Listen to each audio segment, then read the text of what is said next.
Timestamps on screen and in the description. Let's start! Clear as many story stages as possible to unlock more modes and better AFK rewards. Each story stage, as well as other stages in the game, show a recommended battle power. Your battle power is determined by your 5 strongest units, but it will change when you use different units in your active team. If your team's total battle power is lower, your stats actually get reduced. That's why you will eventually hit a wall and need to upgrade your units before being able to progress.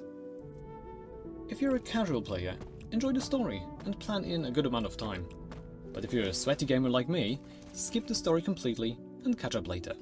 A good middle ground, end of chapter 5. For blood transfusion, focus on leveling 5 SR units instead of SSR units, since, due to drop rate, you will get copies for Spirit Siphon sooner, unlocking maximum level 160. When you do have an SSR with 3 copies, reset 1 SR for 10 moon tiers and level up the SSR instead. To quickly switch between the highest level units, swipe sideways on the level up screen to directly switch to the next one. And to pin a unit, tap the icon on the left of the unit's name. More blood transfusion slots can be unlocked via moon tiers or observatory. The observatory upgrades cost a lot of soli. At the start, don't overdo it or you might quickly not have enough to level up your units anymore. Also, use time-based resource items only when needed, as you will get more with higher AFK rewards. Upgrading costs smelting ore or other equipment, and soli. You always keep the full upgrade experience from recycled equipment, along with its base rarity experience. But keep in mind that yet again, the soli cost will run you dry and block you from leveling units if you overdo it. Ideally, don't upgrade before tier 6, where improvements start to matter more. Usually, it's enough to bring all pieces to level 2, and then move on.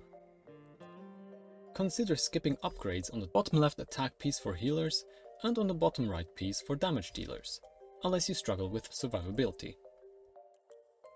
Later on, when clearing stage 15-8 and then Restless Spirit 2 in Tomb of the Fallen, you will unlock tier 9 equipment. You can equip non-faction pieces, but do not upgrade them. Only faction-specific tier 9 gear can be forged into tier 10 Echo gear.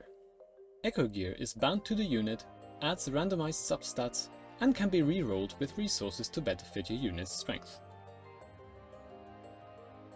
As a rule of thumb, on healers, prioritize ultimates and specials, on damage dealers, bring all skills to level 4, then invest in what scales the best. A few examples. On Van Helsing, skip basic attack upgrades, since his ultimate replaces it. On Lamia, prioritize ultimate for higher burst damage. On Bella, special boosts puppet stats and survivability, and on Gilrain, his basic attack is the damage, so focus upgrading basic attack higher than the rest. Level 5 is when all artifact skills unlock, so focus on one artifact at a time. Philosopher's Stone improves crit rate and fires projectiles on critical hits at level 5. This works on any damage dealer, but better on higher critical chance units like Lamia, Van Helsing and Thibault. Silver Shadow Chronometer is a perfect fit for summoners like Bella, Transcendent Noah and Piera. When a summon dies, the artifact holder, and not only the summoner, recover a fixed amount of maximum HP. At level 5, it provides a fast start and steady blood cell regeneration throughout the fight, especially strong in long fights. Depending on your preference, prioritize Philosopher's Stone or Silver Shadow Chronometer, as both technically improve damage at level 5. Eye of Truth improves basic attack damage and has a chance to buff attack speed at level 5. It is great for units focused on basic attack damage like Van Helsing or Gilrain, and most recently Timeless Aeona. Root of Immortality heals your unit when falling under 50% health and reduces damage taken when tanking 3 or more enemies at level 5. It is a must-have on your main tank, since it's usable right out of the box at level 1. Level 2 will let you equip it to an additional unit. You will get enough blueprints on Dutchman's Revenge to upgrade it once, so no need to prioritize this artifact. Poseidon's Skull is similar to the Philosopher's Stone, but focuses more on debuff and control-heavy team compositions. The holder does more damage on debuffed or controlled enemies, while level 5 adds extra damage, but only when the holder applies the debuff. Recommended are units with high debuff output and uptime, like Transcendent Hati, Dalcarlo, Agares, and Darcius. Cage of the Invisible Nightingale is unlocked late game and purely a healer-focused artifact. It provides additional healing on allies under 50% health and starts recovering resource stacks at level 5. This is a low priority artifact. Blueprints can be bought in the clan shop. Coins come from daily sign-in and liking a member. Clan Hunt, when active, is your biggest coin drop. Every boss your clan defeats adds coins, and the guild ranking rewards are massive. Prophecy Unbound event hands out random blueprints daily, plus a choice item for specifics on first clears.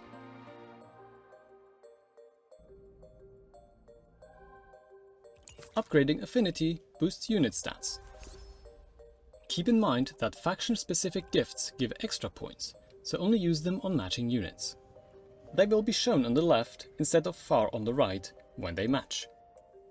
Affinity upgrades also unlock journal entries with backstory and bonus moon tiers. Use the council chamber daily, but prioritize your best units first. After that, fill in lower level units to unlock more backstories and rewards. The best unit for this mode is Van Helsing, thanks to his long range and ultimate refreshing on kills. He can struggle against bosses, so bring additional marksmen and single target DPS units like Triss, Sarene and Selena. Buffers like Acapella and Fleeting Bella will help to burst them down faster.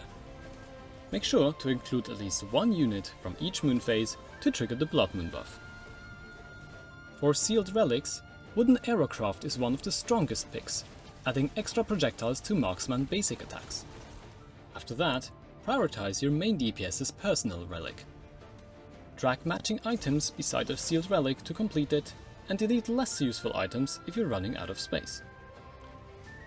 You can clear stages repeatedly to farm time-worn compasses and rewards through achievements, which improve your talent tree.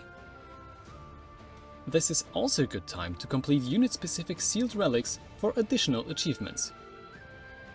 And finally, don't forget to manually claim your rewards after each daily clear.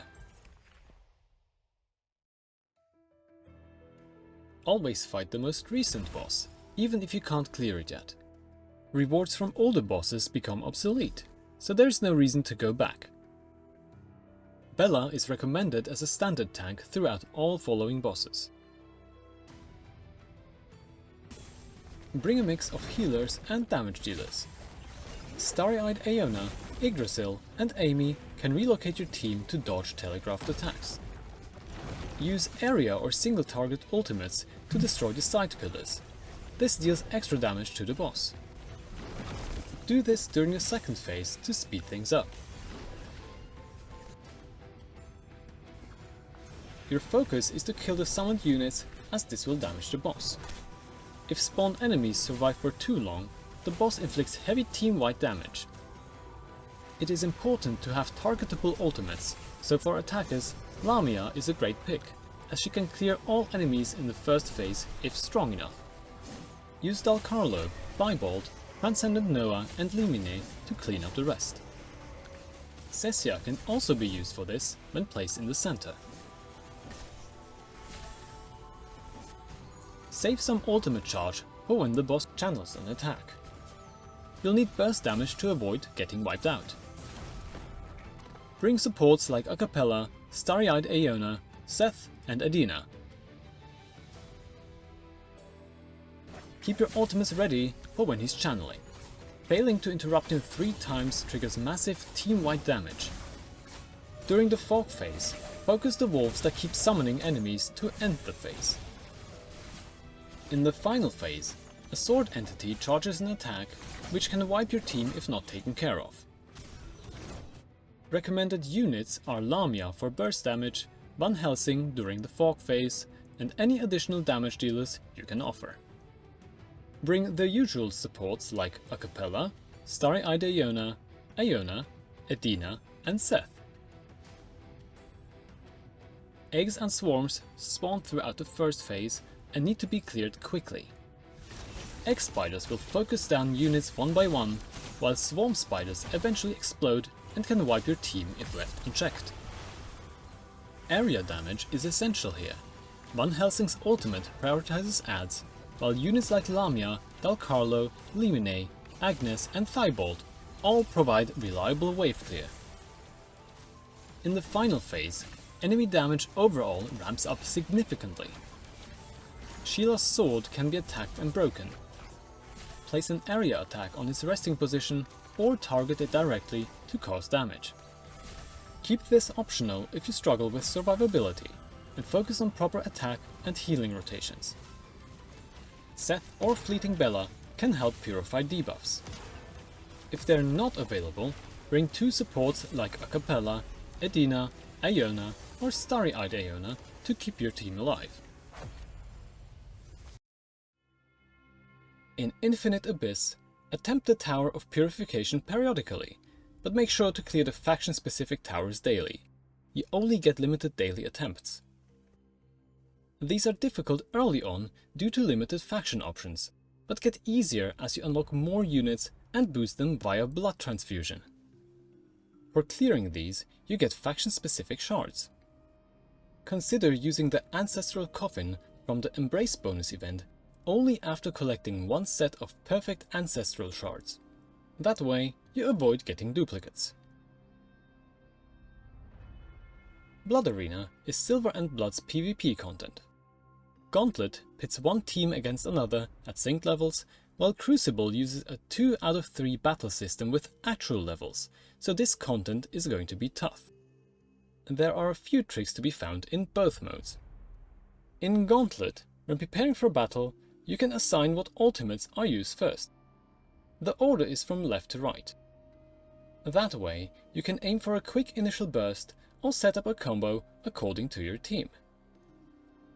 If you're overwhelmed strength-wise, don't shy away from refreshing your opponents until you find an easy win.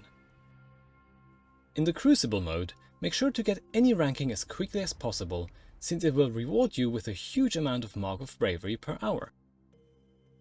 Here you should check your opponent's lineup, throw your weakest team at their strongest, and match your strongest against their second best team.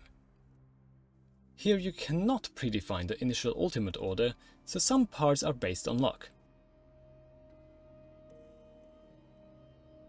Dutchman's Revenge is puzzle-based content that rewards you with artifacts to equip your units with.